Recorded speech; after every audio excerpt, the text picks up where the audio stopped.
was in Chicago, and the black politics at 75 was still dominated by Mayor Daley, Ralph Metcalf, who was the first person to break away, whose assistant was Harold Washington, who eventually became the mayor. That first congressional district, which Bobby Rush, former Black Panther, is the congressman in now. That district, we had Hakeem Mahabuti there. Bobby Wright was on the west side. The NAACP, the Urban League. Elijah Muhammad. I was going to say, the minister actually came to Chicago just a couple of years later when Elijah Muhammad died, and he was brought in from New York and then stripped by Wallace D. And he stayed in Chicago. With that period of coming back, there was not a lot of things to get involved in. As I'm scratching, I found a book, None Dare Call It Conspiracy. It's a white, right-wing kind of guidebook. I've read it. And it says sometimes some things about us are communists or something.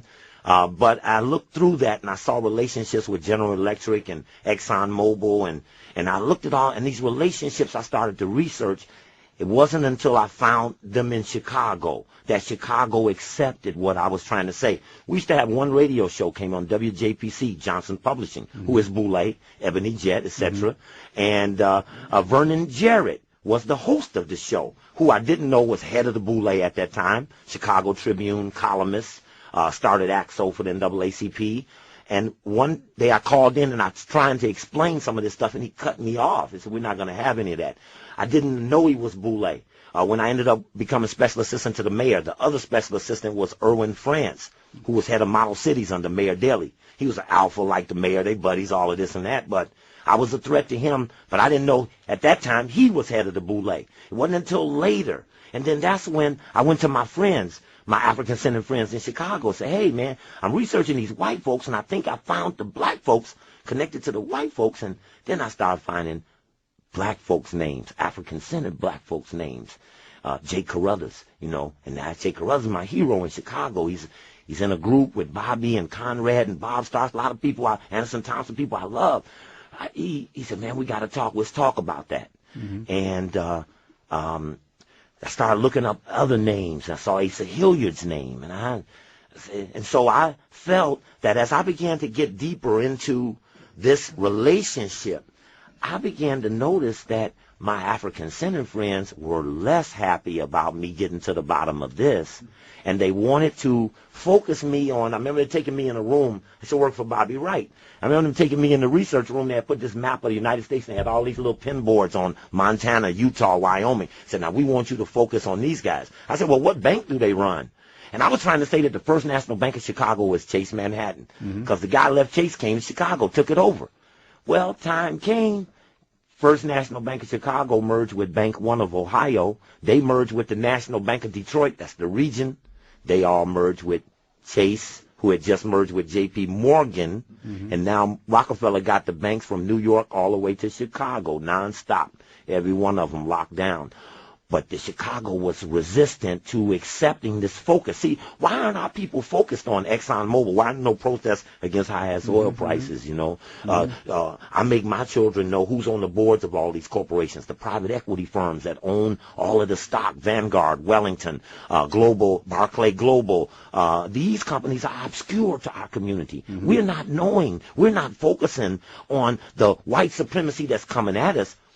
The Klan is not a threat to our African community. They're not coming in the neighborhood, but Chase and Goldman Sachs and Lazard Perez and Standard & Poor's and Moody's, obscure bond rating companies that can control cities that our people don't mess with, I showed in Chicago and Cincinnati, which had one of the best boycotts of any city. That's right. It is. I mean, it was, and it still went on. Just last weekend, they tried to come back with a big festival. Mary J. Blige pulled out. Some more people pulled out.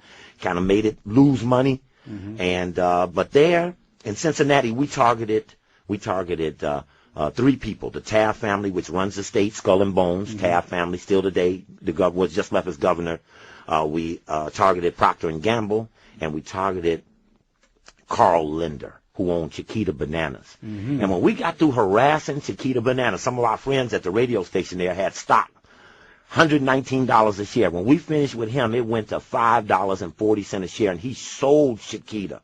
Now, what I'm trying to say is there's a vulnerability in America that has not been exercised by our community because our secret societies have been pledged never to tell us those vulnerabilities. They work for them. They patch them. They protect them. They act like they don't exist, but they serve them. And they never utter against them, even never whisper to us. If you saw on that Boule tape when we were there messing at the convention, I told my buddies, we're not here to recruit them. We don't want them to be better brothers. We want to warn them that if they're the guard dog on white supremacy, when we jump the fence, what you going to do? You going to bite, you going to fight, or you going to run out and let us get to who we after? But how do we get to who we after when we got all this wing and wang out here, all this distraction, all this misfocusing, and then is there complicity in our community? When some people killed Martin King, when some people killed Malcolm X, did that neutralize our present leadership, who are byproducts of assassination? Did this put us in a bind? Do we have a lot of old paper out there that white folks work when they want to that keep us in a bind that we don't seem to talk back?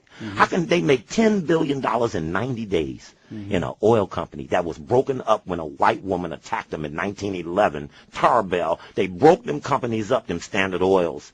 And then they brought them all back together. Exxon got with Mobil, Chevron got back with Texaco, and all the things Rockefeller broke up got put back together. Let me ask you a question. So would you say, because it seems to me the common denominator of all the corporations in the system you're talking about is capitalism/imperialism. So that in fact, organizations that are anti-capitalist as a theoretical formulation and specifically target these multinational corporations, oligarchies, that is the path of liberation for African people and destruction of this economic and political system. And maybe that's why also in this historical period we exist today, you find that very few so-called African nationalist or progressive organizations are anti-capitalist. In fact, what they're saying is we want to be part of the system as opposed to attack capitalism, but we want black capitalists instead of European capitalists.